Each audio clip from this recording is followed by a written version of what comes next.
अस्सलामुअलैकुम नाज़रीन, JN news HD के साथ मैं हूं नाइला भट्टी। नजर डालते हैं आज की अहम खबरों पर।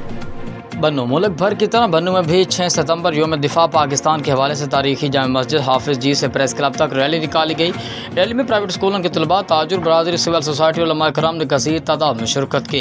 रैली से खिताब करते मोहतरम जामा मस्जिद हाफिज जी हाजी मोहम्मद अयाज खान, मुफ्ती इस्मतुल्लाह सादी, मलिक हशमत खान, मलिक जायद खान, हाजी मोहम्मद एहसान अजबगुल, प्रिंसिपल जुल्फ़कार अहमद, मौलाना निज़ामुद्दीन, हाफिज अहमद खान मिराजुल उलूम वदीगर ने कहा कि 6 सितंबर को पाक फ़ौज ने इंडिया का गुरूर खाक में मिलाकर पाकिस्तान का दिफा किया और दुनिया को ये पैगाम दिया कि पाकिस्तान की दफ़ा नाकाबिल तस्खीर है, कोई भी मुल्क पाकिस्तान को नहीं ललकार सकता।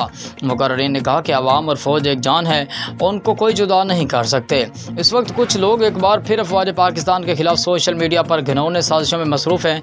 ये वो लोग हैं जो दुश्मन के एजेंडे पर मुल्क के खिलाफ काम कर रहे हैं, लेकिन ये लोग कभी अपने मज़मूम मकासद में कामयाब नहीं हो सकेंगे और ये जल्द बेनकाब होकर अवाम के सामने आ जाएंगे।